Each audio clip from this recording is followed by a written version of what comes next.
Le doy la bienvenida a las personas que están en la transmisión. Para los que no me conocen, mi nombre es Carlos. Yo hago parte de esta congregación desde hace ya varios años. Bueno, desde que empezó. No es por dármelas, pero quiero saludar a cada persona que está en sus casas escuchando este mensaje. Y para las personas que también estamos acá en el santuario, quiero de antemano pedirles disculpas si me equivoco o si digo algo que tal vez no sé, no es del estilo del pastor, porque digamos versículo 6 al 15, digamos que como el tiempo es un poquito corto, le pido el favor de que allí en sus casas y los hermanos que estamos acá en la congregación anoten la cita, y yo se las voy a ir leyendo rápidamente porque digamos que si empezamos a buscar cita por cita, nos extendemos mucho en el tiempo. Entonces yo voy a leer de la Nueva Traducción Viviente. Dice la palabra de Dios: una delegación de la tribu de Judá, dirigida por Caleb, hijo de Jefone el ceneseo, se presentó ante Josué, quien estaba en Gilgal. Caleb le dijo a Josué: recuerda lo que el Señor le dijo a Moisés, hombre de Dios, acerca de ti y de mí, cuando estábamos en Cades Barnea. Yo tenía 40 años cuando Moisés, siervo del Señor, me envió desde Cades Barnea a que explorara la tierra de Canaán. Regresé y di un informe objetivo de lo que vi. Pero los hermanos que me acompañaron asustaron tanto al pueblo que nadie quería entrar en la tierra prometida. Por mi parte, seguí al Señor mi Dios con todo mi corazón. Así que ese día Moisés prometió solemnemente: la tierra de Canaán, por donde recién caminaste, será tu porción de tierra y la de tus descendientes para siempre, porque seguiste al Señor mi Dios con todo tu corazón. Ahora, como puedes ver, en todos estos 45 años, desde que Moisés hizo esa promesa, el Señor me ha mantenido con vida y buena salud tal como lo prometió, incluso mientras Israel andaba vagando por el desierto. Ahora tengo 85 años. Estoy tan fuerte hoy como cuando Moisés me envió a esa travesía, y aún puedo andar y pelear tan bien como lo hacía entonces. Así que dame la zona montañosa que el Señor me prometió. Tú recordarás que mientras explorábamos, encontramos allí a los descendientes de Anac, que vivían en grandes ciudades amuralladas. Pero si el Señor está conmigo, yo los expulsaré de la tierra tal como el Señor dijo. Entonces Josué bendijo a Caleb, hijo de Jefone, y le dio Hebrón como su asignación de tierra. Hebrón todavía pertenece a los descendientes de Caleb, hijo de Jefone el ceneseo, porque él siguió al Señor, Dios de Israel, con todo su corazón. Vamos a orar. Padre, yo te doy gracias en el nombre de Jesús por cada una de estas personas que nos están viendo en directo y por cada uno de los que estamos acá en el templo. Bendigo a cada familia representada, Señor, y oro para que esta palabra se haga propicia a cada necesidad, Señor. Yo te pido, Rey, que por favor tú hables a nuestras vidas, que tú hables a esa inquietud que tenemos en nuestro corazón, Señor. Esta palabra, Señor maravilloso, sabemos que no es dada por casualidad y tú tienes un propósito, tú tienes un plan, y oro para que se cumpla en la vida de mis hermanos, Señor. Que ese sueño que tú pusiste, Dios, esa visión que tú pusiste en mi hermano y en mi hermana, Señor, se cumpla a cabalidad y con creces, Señor. Y que cuando lleguemos a nuestros últimos días en la tierra, Señor, nosotros podamos decir con convicción que cumplimos la tarea que nos encomendaste, Señor. Yo te bendigo, Señor, en el nombre de Jesús. Amén y amén. Bueno, ¿cuántos saben cómo se llama la prédica del día de hoy? No los que estaban en el primer culto. No saben. Bueno, yo se los voy a decir. El título de esta prédica es Una visión inquebrantable. La palabra inquebrantable significa en el diccionario algo que no se puede quebrantar. Entonces, ¿qué es algo que se quebranta? Algo que se quebranta es algo que se rompe, es algo que se duele, ¿sí? Cuando en la palabra dice que una persona está quebrantada en su corazón, es porque está entristecido. Y esta palabra no es casualidad. Esta palabra inquebrantable no es casualidad. Porque hoy yo quiero hablar de la vida de un hombre, ¿sí? Y a través de su testimonio, cómo ese hombre me mostró que las promesas de Dios, ¿sí? La visión que Dios puso en nosotros es inquebrantable. Pero nuestras decisiones muchas veces hacen que esa visión deje de ser inquebrantable. Entonces, yo hoy quiero compartir con ustedes una serie de principios que el Señor me permite ver en este texto, y quiero que me preste la mayor atención que pueda, que anote las citas bíblicas, yo las voy a leer rápidamente, y que podamos salir de este lugar con una enseñanza fresca. Voy a hacerles una pregunta. ¿Cuántos de ustedes recibieron una promesa de parte de Dios y que pasó el 2021 y no se cumplió? Alcen la mano. A ver, álcenla, no sean tímidos. ¿Sí? Les voy a preguntar otra cosa. Los que están en sus casas también alcen la mano allá, su familia. De los que estamos acá, alcen la mano. ¿Quién lleva un año de cristiano en la iglesia? O más. Un año o más. Alcen la mano. Manténgala alzada, un momento. Manténgala. ¿Quién lleva 5? Allá en sus casas también alcen la mano. A ver, de la casa, ¿quién es el que tiene más años de cristiano? 5 años. 10. 15. 20. 25. Uy, si en el culto pasado también había una 25. Uy, impresionante. Yo hice el chiste de que tenía más años de convertido la persona que yo de existir, pero bueno, mal chiste. Volviendo a la palabra de Dios, el Señor me confrontaba acerca de los tiempos y cómo nosotros a veces nos aferramos tanto a las fechas. Ustedes saben que Dios vive en una dimensión eterna, o sea, Dios no se mueve bajo los esquemas de los hombres. El tiempo es un esquema de hombres.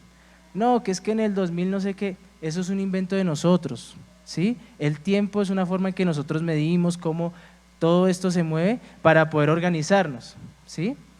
Pero Dios vive en una eternidad, Él es atemporal y a veces nosotros queremos medir los tiempos de Dios con nuestros tiempos. Entonces voy a hablarles un poquito de la historia de esta prédica. Yo siempre he dicho que esta palabra es un tesoro para mí, ¿sí? Hay palabras que Dios le da a uno y que lo marcan. O sea, hay palabras que uno dice, esta palabra tremenda, y son palabras que yo guardo con mucho celo. Porque cuando Dios a mí me da una palabra que es para mí, o sea, que Él me la da solamente a mí, yo digo, yo tengo que guardar esta palabra, ¿sí? Y me ha pasado muchas veces que yo por dar una palabra a otra persona que era para mí, Dios deja de hablarme por un tiempo. Porque el Señor fue claro y me dijo, esa palabra era para ti, para que tú la guardaras. Esta semana personalmente fue muy difícil porque tenía muchísimo trabajo, pero impresionante, y yo estaba estudiando el libro de Isaías. Entonces yo quería hacer mi prédica del libro de Isaías, pero el Señor me dijo, no, yo quiero que tú compartas un tesoro. Y fue cuando el Señor me recordó esta palabra. Y es impresionante porque hace mucho tiempo no me acordaba. O sea, el Señor me dijo, vuelve al libro de Josué, y yo empecé a leer, me volví a confrontar como esa vez que lo había leído por primera vez, y me confronta porque este hombre es un hombre con una visión inquebrantable. Caleb, que es el protagonista de esta historia, es el ejemplo de lo que significa tener una visión inquebrantable, y yo quiero que podamos ver cómo a través de su ejemplo nosotros también tenemos una visión inquebrantable. Yo quiero que alce la mano, y allá en sus casas también, ¿qué personas han recibido una palabra de parte de Dios, un llamado personal? ¿Sí? Esos momentos en que Dios me llama a mí y me dice, yo quiero hablar contigo, y en esos momentos el Señor nos llama, nos aparta y nos dice, yo tengo este sueño para ti, yo tengo este sueño contigo. De eso vamos a hablar en esta mañana, de los sueños que Dios ha puesto en nuestro corazón y de las razones por las cuales esos sueños se han cumplido o tal vez no se han cumplido. ¿Qué dice la palabra? ¿Y cuál es el primer punto o el primer principio que el Señor me compartió? Una visión inquebrantable es una visión dada por Dios. Eso es el primer paso. Lo más importante en todo lo que hacemos es Dios. Y lo más importante para que una visión se cumpla es que esa visión tiene que ser de parte de Dios. En el libro de Números, capítulo 24, versículo 14, yo lo voy a leer en la Reina Valera, dice: pero a mi siervo Caleb, por cuanto hubo en él otro espíritu, y decidió ir en pos de mí, yo le meteré en la tierra donde entró, y su descendencia la tendrá en posesión. Aquí en este texto que acabamos de leer en el libro de Josué, dice que cuando él recibió esta palabra que leemos en el libro de Números, él tenía 40 años. 40 años. Tenga eso presente. Dice en el libro de Hebreos, capítulo 12, versículo 2, puestos los ojos en Jesús, el autor y consumador de la fe. ¿En quién tenemos que tener nuestros ojos puestos? ¿En quién? Allá en sus casas, ¿en quién? En Jesús. ¿Por qué a veces la visión se hace borrosa? ¿Por qué a veces la visión se rompe? ¿Por qué a veces la visión se distorsiona? Porque nosotros dejamos de ver a Jesús. Y es impresionante la cantidad de personas que yo he conocido en mi vida de fe, y yo no voy a decir que mi vida de fe es un ejemplo, y personalmente yo pienso que una persona que por merecimiento no debería estar acá soy yo, porque Dios conoce mi vida, Dios conoce mi pasado, pero el Señor me tiene aquí por gracia, así como a todos nosotros, todos los que estamos acá por gracia. Pero ¿por qué se empieza a quebrantar la visión? ¿Por qué ese primer amor que sentimos, esa pasión, ese fuego que sentimos cuando el Espíritu Santo nos toca, se empieza a distorsionar, se empieza a hacer lejano? Porque perdemos nuestra mirada de Jesús. Empezamos a ver a los hombres, empezamos a ver sentimientos, empezamos a ver lo que nos conviene. Ay, es que a mí me duele esto, es que a mí no me gusta esto, es que porque yo esto, porque yo aquello, y empezamos a autovictimizarnos constantemente y empezamos a perder la visión. Yo ayer hablaba con una persona de visiones y yo le decía: ¿tú sabes cómo te das cuenta que la visión que tú tienes es de Dios o no es de Dios? Porque en el momento en que tú empiezas a caminar por esa visión, tu relación con Dios o se aleja o se aparta. Porque cuando una persona decide apartarse del propósito de Dios, Dios no lo va a obligar a seguirlo, y él se aparta. Él dice: ¿usted se quiere apartar de mí? Apártese. Y lo mismo pasa si uno es obediente. Si la visión que yo tengo es de parte de Dios, créanme que desde el primer momento en que yo doy el primer paso, yo siento que Dios está conmigo. Y eso es algo que no importa, o sea, porque esto hay que aclararlo, no importa si la situación en mi familia, en mi entorno, en mi trabajo se pone más difícil, eso no importa. Yo estoy hablando de tener comunión con el Espíritu Santo. Y yo creo que estamos viviendo en tiempos proféticos. Y yo creo en ese último gran avivamiento que va a pasar en esta tierra. Y cuando yo hablo de avivamiento a la gente, y cuando yo hablo de los sueños que Dios pone con avivamiento, muchas veces la gente se asusta, porque la gente empieza a pensar como hombres, y empezamos a pensar como seres humanos, y empezamos a pensar: no, pero si un día llegara a caer 1000 personas, ¿dónde los vamos a meter? Y yo les digo: es que eso es problema de Dios. ¿Ustedes piensan que Dios se equivoca? De ninguna manera. Y aquí vamos al segundo principio. Porque a veces pensamos que Dios se equivoca o que Dios no hizo las cosas de la mejor manera. Segundo principio: una visión inquebrantable es una visión que no se conforma a este siglo. Mire lo que dice el versículo 8 del libro de Josué, capítulo 14. Dice: pero los hermanos que me acompañaron asustaron tanto al pueblo que nadie quería entrar en la tierra prometida. Por mi parte, seguí al Señor mi Dios con todo mi corazón. Vamos a poner un poquito en contexto. Hacía 45 años, Josué, Caleb y otros 10 espías estaban mirando la tierra prometida. Estaban mirando ese lugar que Dios había apartado para ellos y cómo iba a ser vivir en ese lugar. Ellos necesitaban ver si la tierra era buena, si la tierra tenía buen fruto, ¿sí? Y qué tan difícil era conquistarla. Entonces, ¿qué pasó? Que de los 12 espías que fueron, los 12 representantes, los 12 líderes de Israel que fueron a ver la tierra, de esos 12, 10 dijeron que era imposible conquistar esa tierra. Y solamente 2 de los líderes dijeron que sí era posible. ¿Y sabes quiénes eran? Caleb y Josué. ¿Y por qué el segundo principio se llama que no se conforma a este siglo? Vamos a leer Romanos 12:2. Romanos 12:2 dice: no os conforméis a este siglo. En otras versiones dice: no vivan como los que viven en el mundo, sino que transformaos por medio de la renovación de vuestro entendimiento, para que comprobéis cuál sea la buena voluntad de Dios, agradable y perfecta. ¿Por qué nosotros a veces vemos que la visión se distorsiona? ¿O por qué a veces nosotros pensamos que la visión se hace lejana, o que Dios ya no está con nosotros, o que esa promesa no se va a cumplir? Porque nosotros nos estamos limitando a la forma de los hombres. Estos 10 espías que dijeron que la tierra era imposible de conquistar, ¿sabe qué estaban pensando? Que ellos iban a conquistar la tierra en sus fuerzas, que ellos iban a conquistar la fuerza, que ellos iban a conquistar la tierra por la fuerza de sus manos, de sus brazos. ¿Por qué tan buen guerreros eran? Y eso es carreta. Si yo tengo la victoria es porque el Señor me la da, no hay otra forma. Y a veces nosotros pensamos: no, es que yo tengo dones, es que yo tengo talentos. ¿Y quién le dio a usted los dones y los talentos? No fue el Señor.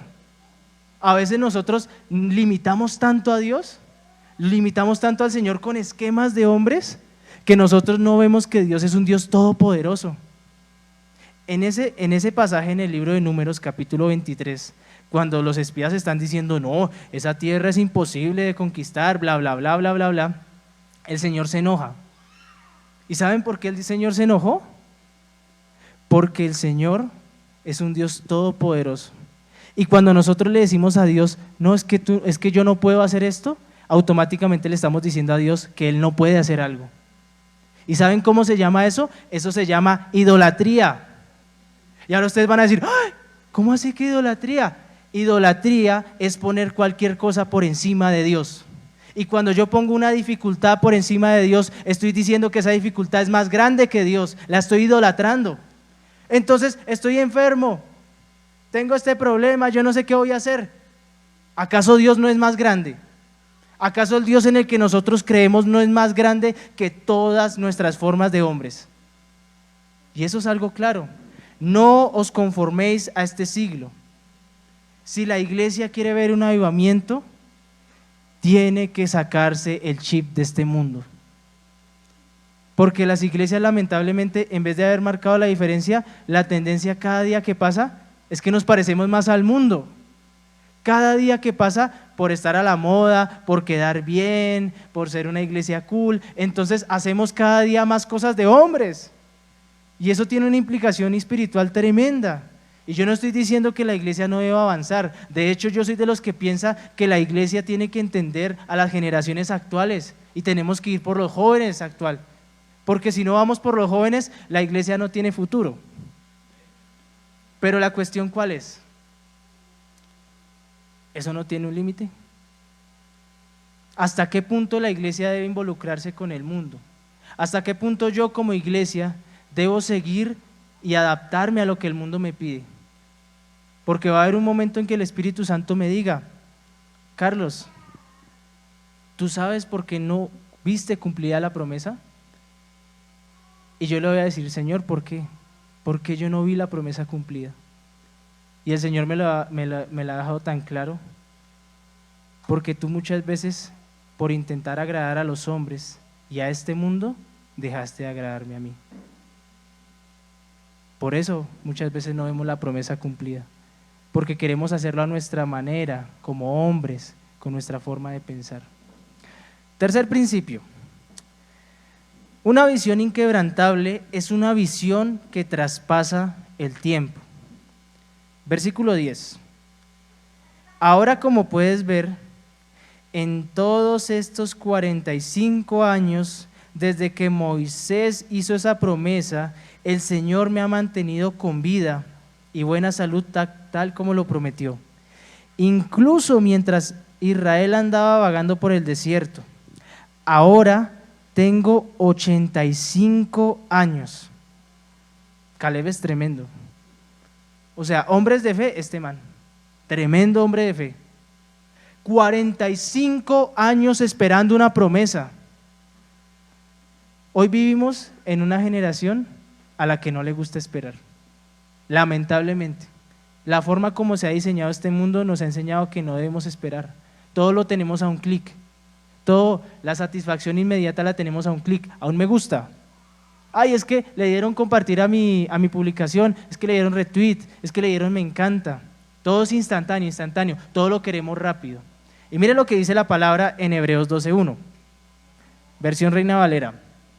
Por tanto, nosotros también, teniendo en derredor nuestro tan grande nube de testigos, despojémonos de todo peso y del pecado que nos asedia y corramos con paciencia la carrera que tenemos por delante.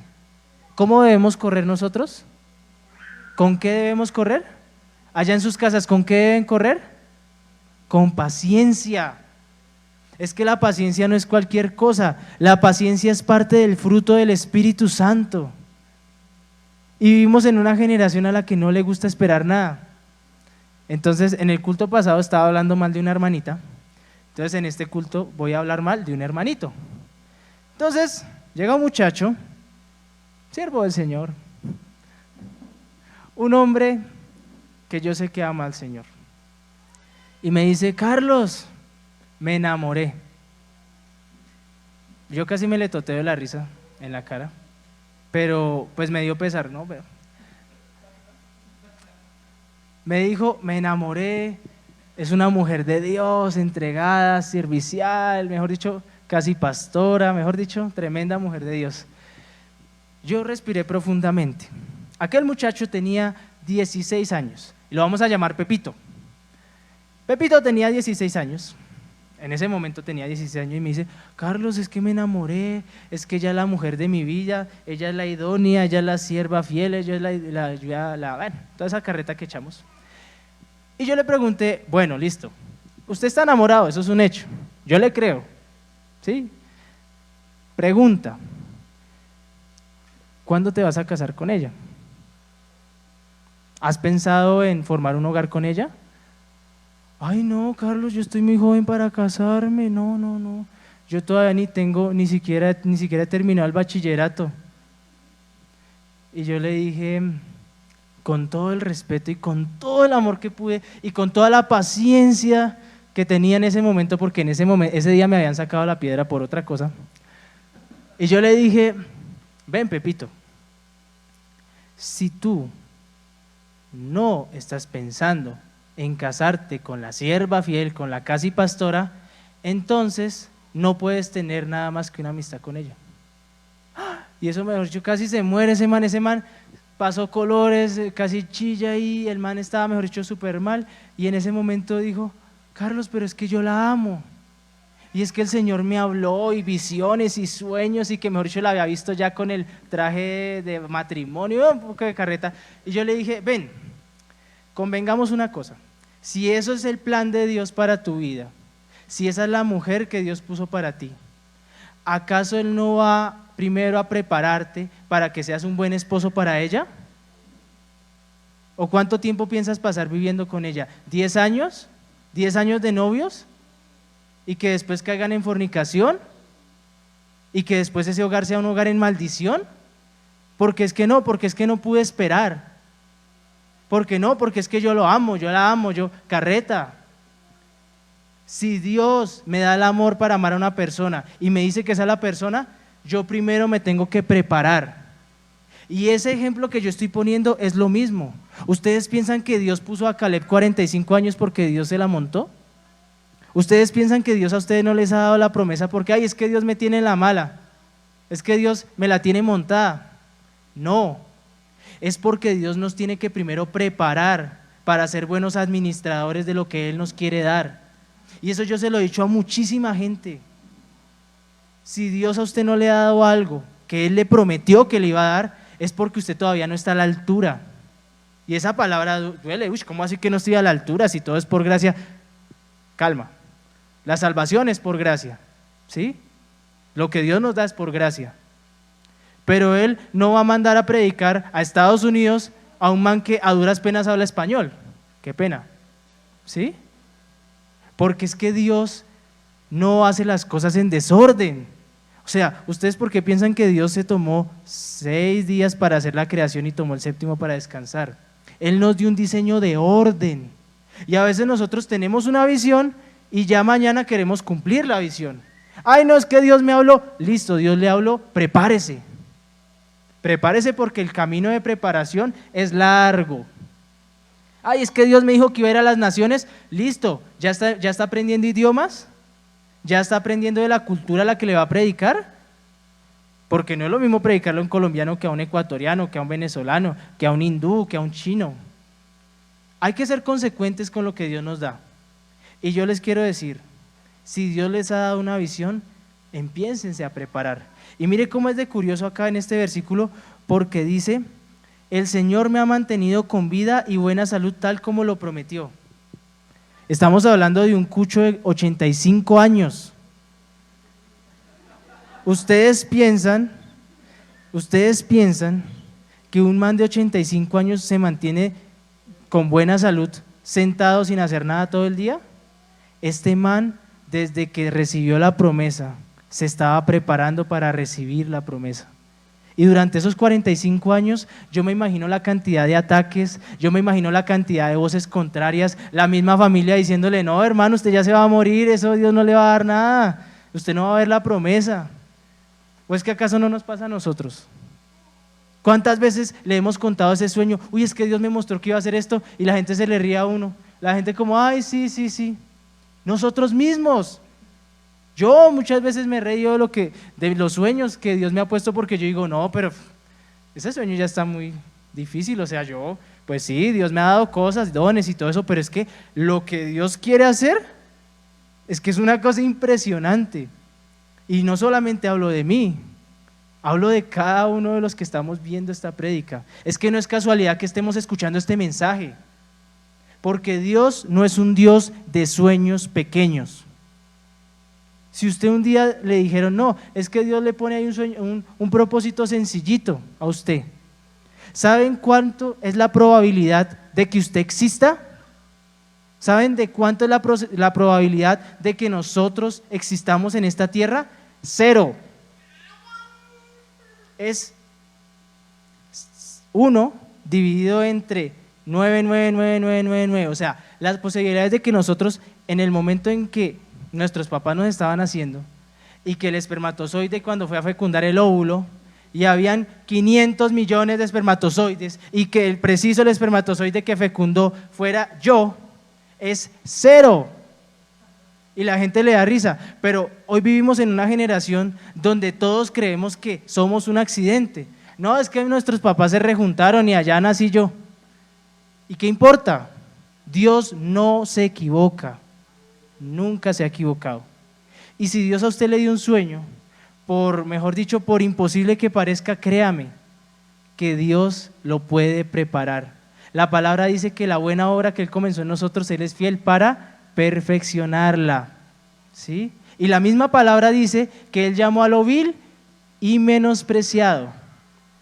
No es casualidad que yo esté predicando, porque es que yo soy un mejor ejemplo de lo que es ser vil y menospreciado por mí mismo, ni siquiera por la gente de alrededor, por mí mismo. Y saber que Dios me llamó a mí fue una cosa que me quebró. Yo una vez hablaba con alguien, con mi papá, y yo desde que era muy chiquito yo decía, bueno, la gente nació para algo en esta vida, o sea, la gente tiene un propósito, ¿no? Para algo debemos existir. Y yo siempre pensé, bueno, algún propósito debo cumplir en esta tierra, más allá de estudiar, trabajar, tener una familia, o sea, esa carreta sí, o sea, algo más. Y yo le decía, papá, yo creo que yo nací para algo más. Y él me dijo una cosa que en ese momento me chocó, pero era tan cierto. Y me dijo, ¿Y usted qué está haciendo para cumplir ese propósito? ¿O usted está esperando que se cumpla solo? Me dolió, ¿sabes? Y yo, papá, o sea, mi papá no es así. Y yo, papá, ¿pero por qué me habla así tan feo? O sea, yo no le dije, yo estaba llorando dentro, ¿no? Pero era verdad. ¿Qué estás haciendo para cumplir ese propósito? ¿Qué estás haciendo para llevar a cabo ese llamado? No solo podemos vivir de visiones, tenemos que poner manos a la obra y correr con paciencia la carrera que tenemos por delante. Algunos ejemplos de hombres que esperaron la promesa: Abraham, 25 años, a través de una visión. José, 20 años, a través de un sueño. Pablo, 13 años, a través de un encuentro con el Señor Jesús. David, 13 años, ungido por el profeta. Jesús, 30 años. Al Señor Jesús le tocó esperar 30 años, le tocó prepararse 30 años para llevar a cabo el ministerio que hizo en esta tierra y estar preparado para morir por nosotros. Caleb, 45 años. El hermanito fulano que se enamoró, un mes. Coja seriedad. Para la persona que está enamorada en este momento y es menor de edad, con todo respeto, coja seriedad. O sea, con todo respeto. Si ustedes no están preparados para llevar a cabo la promesa, primero prepárense y luego hablamos de promesas cumplidas. ¿Amén? Cuarto principio. Una visión inquebrantable es una visión que derriba gigantes.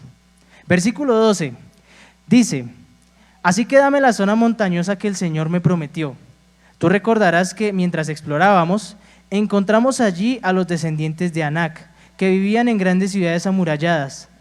Pero si el Señor está conmigo, yo los expulsaré de la tierra tal como el Señor dijo.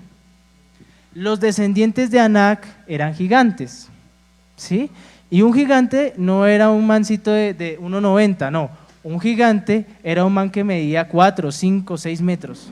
Era una vaina impresionante. Y ellos básicamente se dedicaban a la guerra. De hecho, la razón más fuerte por la cual los espías habían dicho que la tierra no era viable de conquistar era precisamente por los descendientes de Anac, por los gigantes, porque esa gente era muy grande y pues como ellos pensaban que lo iban a hacer en sus fuerzas, entonces dijeron, no, pues yo contra uno de esos, paila, ya perdimos. Entonces, en esos tiempos a la gente le tocaba matarse, ¿sí? Literalmente tenían que asesinarse, porque en ese tiempo no era como de que yo llegaba a la ciudad y llegaba, buenas tardes, lo que pasa es que el Señor me dio la tierra, ¿se pueden ir? No, era un tema de vida o muerte, ¿sí? Hoy en día la guerra también es un tema de vida o muerte, pero es en otra dimensión. Efesios 6:12, porque no tenemos lucha contra sangre y carne, sino contra principados, contra potestades, contra los gobernadores de las tinieblas de este siglo, contra huestes espirituales de maldad en las regiones celestes.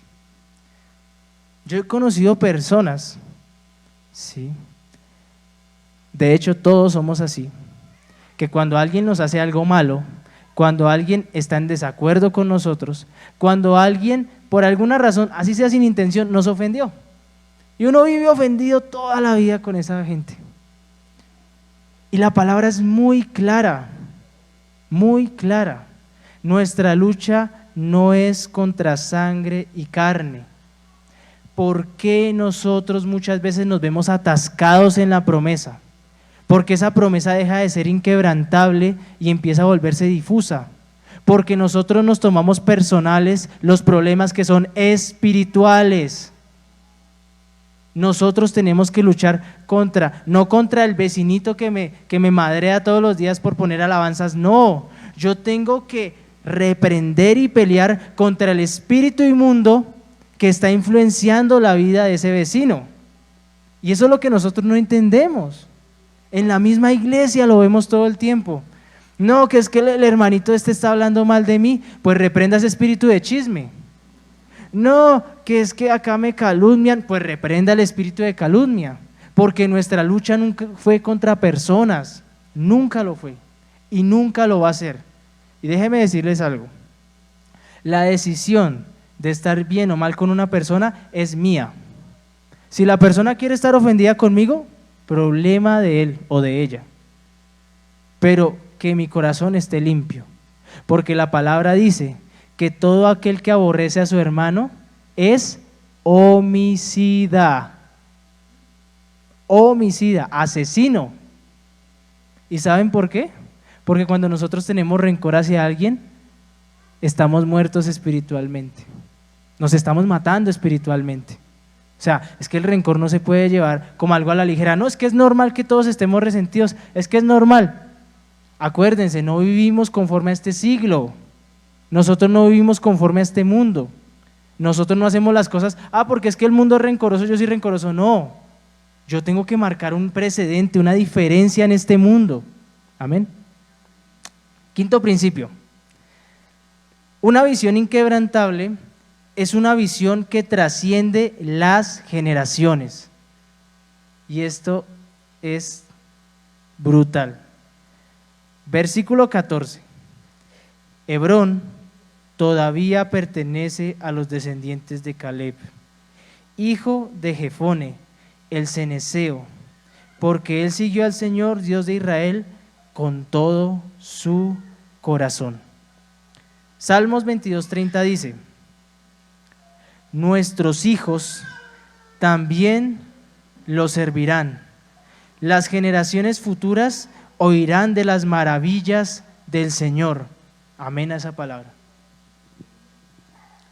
Yo me he sentido muy cargado por una situación que ha pasado, que he visto en muchas iglesias y que veo actualmente en muchas iglesias, sobre todo iglesias que son grandes, o sea, que son de renombre y que pues uno las puede seguir y estar como pendiente de lo que hacen.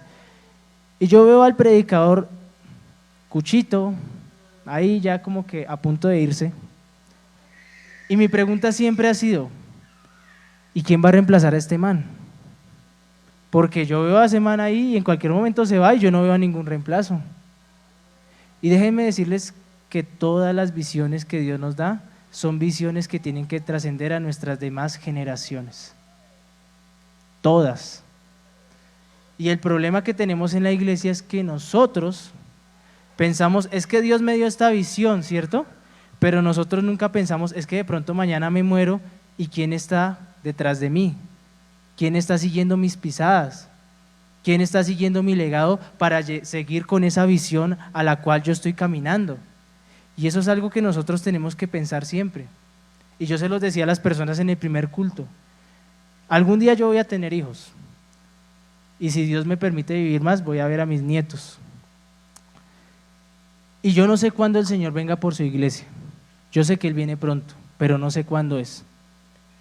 Y si yo un día me muero de viejito, yo quiero tener la certeza de que el ministerio que Dios me dio quedó en buenas manos. Yo quiero que un día mi hijo o mi hija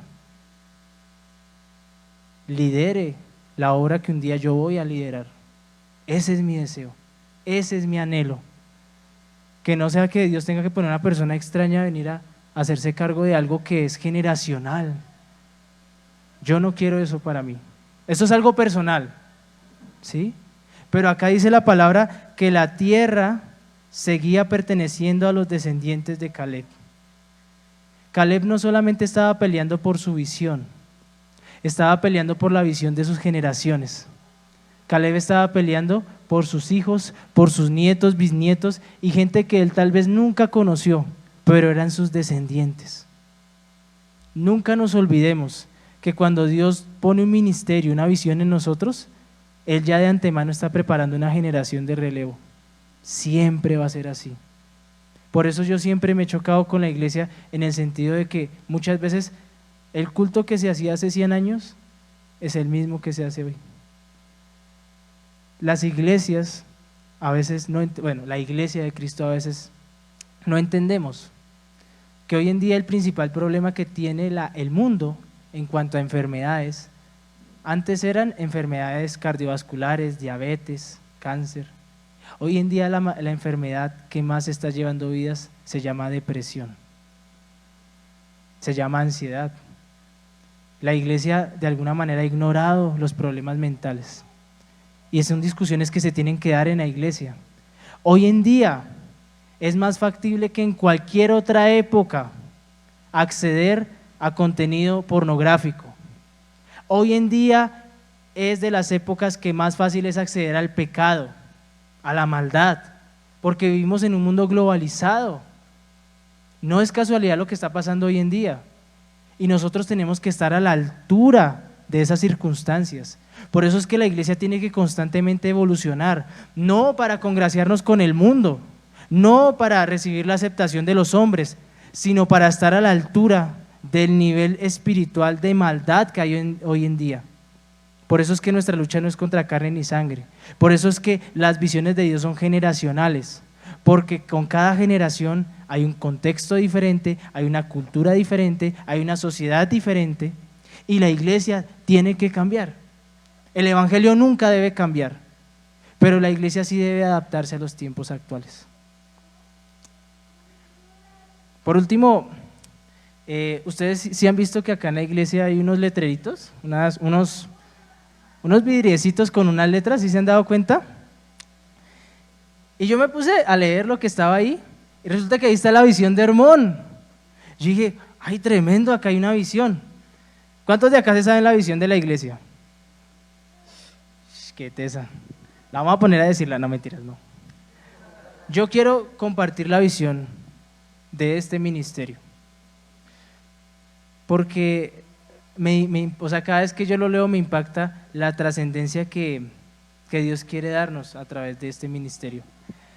Visión: desarrollar un trabajo evangelístico a través de las misiones y así establecer iglesias en Colombia y fuera de ella, que se desarrollen en el marco de la sana doctrina para impactar individuos, familias y toda la sociedad. Tener nuestros propios centros de capacitación, seminarios bíblicos y escuela de misiones, en donde no solo se formarán los ministros de nuestra misión, sino todo aquel que esté en disposición de servir a los intereses del reino de Dios. Aprovechar al máximo todos los recursos tecnológicos que el mundo actual nos brinda para expandir la buena noticia de salvación y engrandecer el nombre de Cristo. Velar de acuerdo a los principios bíblicos porque, aunque los tiempos sean cambiantes, la doctrina no sufra ningún tipo de variación y podamos heredar a las futuras generaciones un legado de santidad y obediencia a Dios hasta que nuestro Señor Jesucristo venga por su iglesia. Tremendo, tremendo. O sea, y es tremendo porque cuando yo estaba haciendo este mensaje, yo terminé el mensaje y el Señor me dijo, ¿sí se acuerda que Hermón tiene una visión? Y yo, ay, ¿verdad?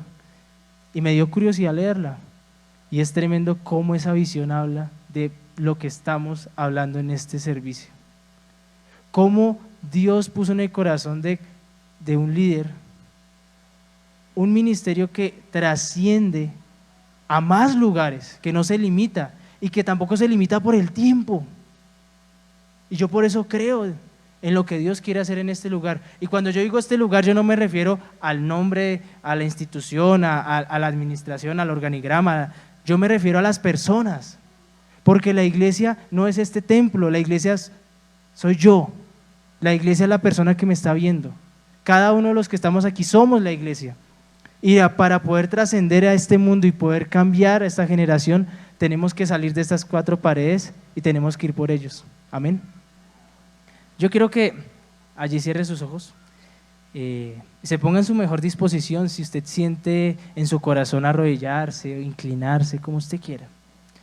Y yo quiero que usted se acuerde una vez más y recuerde cuál fue esa visión, cuál fue esa promesa que Dios le dio. Y yo quiero que usted examine estos principios y piense, ¿por qué no he recibido la promesa?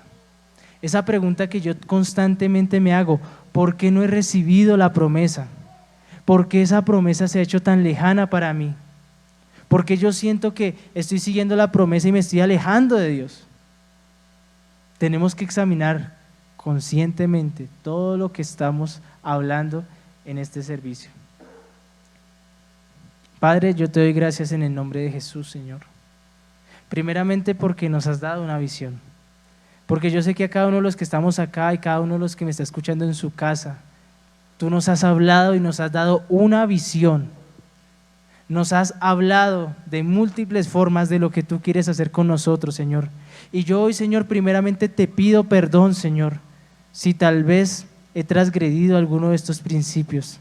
Te pido perdón, Señor maravilloso, si tal vez me apresuré en el tiempo y no hice las cosas a la manera tuya, si tal vez me conformé a este mundo y quise hacerlo a la manera de los hombres. Perdóname, Señor maravilloso, si tal vez pensé que algún obstáculo que se venía en mi camino era más grande que tú, Señor. Perdóname, perdóname, Señor. Perdóname, Dios maravilloso, si en algún momento yo pensé, dudé que esa promesa no se iba a cumplir. Y te pido en el nombre de Jesús, Señor, que una vez más hagas arder esa pasión por mí. Espíritu Santo, por favor, haz arder esa pasión en mis hermanos y hermanas que están viendo esta prédica, Señor. Haz arder, Dios, en los corazones de esta generación actual un nuevo mover espiritual conforme a tus escrituras, Señor, conforme a tu presencia, conforme a tu unción, conforme a tu santidad, Señor maravilloso Dios. Que en vez de nosotros seguirnos contaminando con este mundo, podamos marcar un precedente y podamos contagiar a este mundo de la presencia de tu Espíritu Santo, Dios. Oro para que esta generación, Señor, y nosotros como iglesia, cuando la gente nos vea pasar en la calle, Dios, vea en nosotros algo distinto, Señor. No vea a uno más del mundo, que vea a alguien que tiene a Dios en su corazón.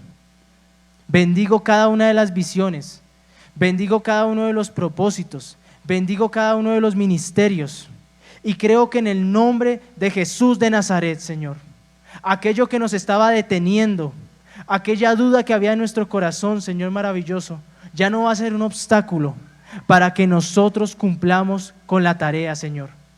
Y que cuando nosotros estemos en nuestros últimos días, Señor, nosotros podamos decir con convicción: Padre, ya me puedo ir contigo, porque cumplí la tarea que me encomendaste. Padre, ya me puedo ir contigo, porque las futuras generaciones se pueden encargar. Padre, ya me puedo ir, porque aunque me costó todo, di mi vida por ti. Bendigo, Señor maravilloso, este lugar, y creo que en el nombre de Jesús tú tienes cosas mucho mayores para nosotros, pero tenemos que estar a la altura de las circunstancias. Te doy la gloria, Padre, Hijo y Espíritu Santo de Dios. Amén y amén. Denle ese fuerte aplauso al Señor. Más fuerte, allá en sus casas, aplaudan al Señor.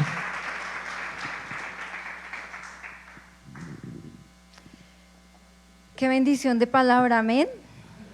¿Cuántos se van a preparar para cumplir el propósito de Dios en sus vidas?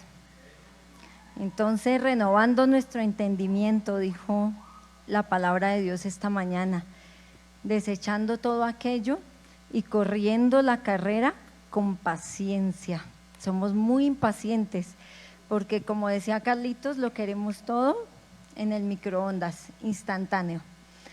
Pero en el Señor vamos a correr con paciencia esta carrera y vamos a cumplir el propósito que Dios tiene para con nuestras vidas, porque cada uno de los que están allí escuchando el mensaje y de los que estamos aquí, hay un propósito de parte de Dios y tenemos que cumplir ese propósito. Y no es casualidad que estemos cimentados y el Señor nos haya colocado en Ministerio Sermón con esa palabra, esa visión que nos cobija.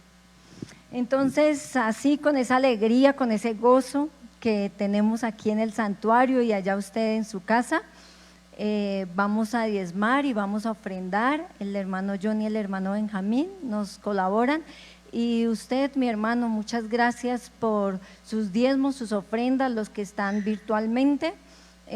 Sabemos que está David Plata, está Neki, por si usted necesita hacer alguna consignación, allí le están pasando en pantalla para que pueda también ser agradecido con Dios con sus diezmos, con sus ofrendas, porque de lo recibido de su mano, de eso damos, con alegría de corazón, con bendición, y vamos a orar por esos diezmos y por esas ofrendas. Señor, te damos gloria y te damos honra, Señor, por esa palabra con la que nos bendeciste hoy, en esta mañana, Dios, y bendecimos, Señor Dios, la economía de Ministerio Sermón, de cada familia que tú has colocado en este lugar, Señor, que seas tú, Señor, propicio, Señor, a la necesidad de mi hermana, de mi hermano, que haya, Señor, para suplir a las cenas de cada hogar, que haya para suplir las necesidades, Dios, diarias, para esos servicios, para cada casa, Señor, para cada cosa, Señor, que tú sabes, Dios, que necesitamos para ese préstamo, Señor Dios, para la cuota de ese banco, para ese arriendo, Señor Dios, seas tú supliendo de una manera especial. Y bendice, Señor Dios, al dador alegre, bendice, Señor, los trabajos, los empleos, Señor Dios, de mis hermanas, de mis hermanos, sus negocios, aquellos empresarios, Señor Dios, aquellos que son, Padre, empleados, aquellos que tienen, Señor Dios, una economía, Señor Dios, particular, Padre, por favor, seas tú allí bendiciendo de una manera especial. Te honramos y te bendecimos en esta mañana con nuestros diezmos, con nuestras ofrendas, y bendecimos, Señor Dios, a los hermanos que nos acompañaron en esta mañana, que no pudieron venir al santuario. Les damos gracias por estar allí conectados. Compartan el link, compartan la palabra, no se les olvide, y quedamos bendecidos esta semana madrugando con Dios, compartiendo el pan de vida en la noche, y no se les olvide que Cristo les ama y que viene pronto. Aquí los que estamos en el santuario,